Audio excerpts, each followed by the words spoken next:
Okay, welcome back to another edition of the Penn State Blitz on PennLive. Another new format. That's right.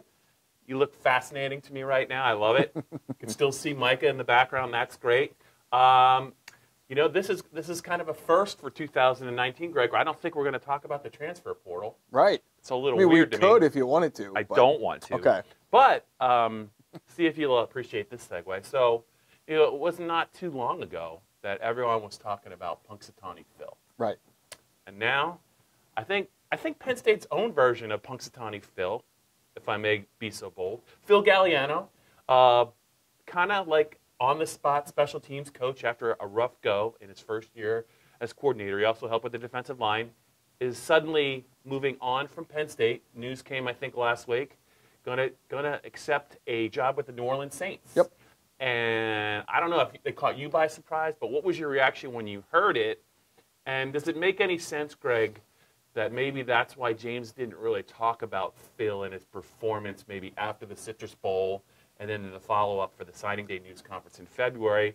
Didn't have a lot specifically to say about Phil. Do you think this is something that might have been in the works for a while? Yeah, I have to think so. The tie-in with him going to New Orleans, of course, is that New Orleans' new special teams coordinator is an old friend of Phil Galliano's. They've worked together before. He's hired Phil Galliano before. So it was almost an easy out for Phil. And I think that I don't think Penn State was going to force him out now if he didn't land this job. But I think there was, I think there had to be a situation where Penn State said, hey, if you can find something else and you want to take it, go right ahead. I would assume. I don't know, but I would assume. So, no, I wasn't terribly surprised. I don't think Penn State fans were too surprised. I think they were more surprised, Bob, that nothing happened before now. Right. So this is the the third staff change, second coaching change. Corley was dismissed right after the bowl game. He lost Sanders. Kenny Sanders? Yes. Which is a kind of a blow to the recruiting and when you look at maybe what needs to be done on special teams, James is big on lists. Do you feel like he's got a guy in place on the staff? He's going to bring somebody new in. What do you think? Obviously, probably happened pretty quickly. Yeah, I think ultimately, Bob, the question becomes this. So, obviously, Charles Huff and Josh Gaddis had a big role in Penn State special teams. They are both now gone. Phil Galliano came in, and it was his rodeo the last year. He is now gone. Here's the question I think James Franklin has to ask himself. Does he want to go? Is whatever they've been doing collectively, and he has his handprints on it, and some of the other guys on the staff do too, with Gaddis, Huff, and Phil Galliano, do they want to reinvent themselves on special teams, and do they go find somebody that maybe they haven't worked with before, that they have no connection to, or do they do what typically tends to be the case when he makes a hire outside of Joe Moorhead and look for somebody who might be a little bit younger, maybe an up-and-comer, a big-time recruiter perhaps, maybe not maybe not a stud assistant coach, so to speak, at that position, but he has success in it while maybe doing more recruiting, and they know him from some stop in the past, one of the coaches. So I think that's the question they have to answer. I'm sure he has a list, but the fact that they haven't necessarily pulled the trigger on anybody yet seems to indicate, I think, that maybe they're going to look, I don't want to say outside of the comfort zone, Bob, but I think they're going to take a long look at this hire because they know it's an important one, especially with Blake Gilligan only having a season left. I know. And the clock's ticking. Spring practice, the blue-white game's a little bit early this year, so spring practice is going to come a little bit early. So I think whatever they're going to do, you're probably going to hear about it within the next week. Maybe we'll be talking about it next week. There's a decent chance of that, Bob. One person that I think Penn State fans can't get enough of isn't even on the roster yet. Right. Julian Fleming, Southern Columbia, pretty much a consensus 5-star recruit in state. Obviously, has Penn State on his short list. 2020 kid. Yep. I think you had a chance to talk to him this past weekend. What did you learn? And where you've been pretty adamant that Penn State's really probably in the driver's seat unless something changes dramatically. Yeah. Do you still kind of feel that way? What did you get from your conversation with Julian? So Eric Hepler talked to him. I got to talk to him over at the Mr. PA football banquet. He was the 2A Player of the Year, or the small school, I should say, Player of the Year, Mr. PA football for the small school. So congratulations to him. I should hope so. Yeah, I was going to say he'll win it again next year, I would assume. So, at this point, Bob, again, he goes to Penn State pretty frequently. He was at the wrestling match against Michigan State last Friday. He was up there on campus getting to know Jared Parker, and it's a new receivers coach. So He's going to take visits, and he's going to stretch this out. I think a lot of people may have hoped he have a decision before his senior season started. After talking to him, I don't think that's going to be the case. He's going to stretch this out to December, maybe even February. I don't think it'll be the case. I think December is when he's going to sign. Oh, boy. But he is going to take full advantage of the fact that he and his family can go take visits and go see everything about all these other schools that they've seen at Penn State multiple times. So, long, long way to go. Penn State's still in the driver's seat. Sounds to me like someone is going to have a really busy signing day news conference in December. Always. Much like 2 years ago. Yes. With Micah. It was kind of crazy. It could be December of 2018, 17, all over again. That's right. I lose track of time. All right, we got one more segment to go here on the Penn State Blitz, and we're going to go mailbag it. Yeah. Did you get some good questions from some fans? I did. Comments? Yes. Let's start off with the first one, and we'll keep it on the first down topic.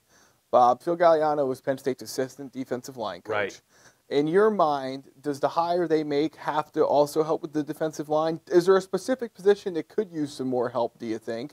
Or would it be best served if this guy was just a special teams coordinator and focused on nothing but fixing a lot of what went wrong for the Lions in 2019? I don't think any assistant coach at Penn State has just one job. Right. You know what I mean? So I think that whoever gets promoted or whoever they bring in is going to wear a couple different hats. I think that Sean Spencer is probably capable of handling the whole defensive line. I think it just worked out that I think Phil had maybe a little bit of a background, so he could kind of let Sean do some other things. I think the defensive tackle development is a pretty big deal this offseason. I think that when you're replacing Kevin Givens and you need kind of some players to step up at the 3 technique spot, I do think that they need that's kind of probably be an area that the Penn State's really going to want to improve the middle of that defensive line. But I could see a world where maybe Sean just takes the whole defensive line as the defensive line coach and lets somebody else concentrate on maybe special teams in another area. But I don't necessarily think that whoever is the next special teams coach, it's kind of a weird combo to be the special teams coach and the defensive tackle coach. So I don't know that we'll see that again moving forward. All right, question 2. If you had one position that Penn State could pick up a grad transfer from the NCAA transfer portal to improve its chances heading into 2019, which would that position be and why? Such a great question. We just talked about defensive tackle. That's obviously, I think, an area that they definitely need. You know what? For me, and I don't. It's not that I don't think they have some players who can help. If they could add a safety that I think they could count on as either, if not a starter, a guy that they could put on the field for maybe 30 or 40 snaps a game and kind of take some of the pressure off Garrett Taylor and whoever's going to be starting next to him. Maybe it'll be Jonathan Sutherland. I don't know. But I just feel like that's still an area where maybe they can get a little bit better at. I think they're pretty strong at linebacker. I think they're pretty strong at defensive end. Even though they lose 2 offensive linemen, I think they feel really good about Mike Miranda, maybe at guard. And even though he's young, I think Rasheed Walker is a guy that I think can kind of hit the ground running at tackle. I think they feel good about that. So those are kind of the positions I really think. And I think the young running backs they got coming in, the freshmen, are going to help. I just think safety has really been – they haven't really developed a safety that came to Penn State as a safety. You know what I mean? Marcus Allen would probably be the last one. Right. And his development was accelerated because he stepped onto the field as a freshman due to an injury, or it might have taken him a while to get on the field as well. So for me, I think they want to feel good about the second safety position opposite Garrett Taylor. All right. I think that'll do it for this week. Just Anything 2? else? Just 2. Oh, man.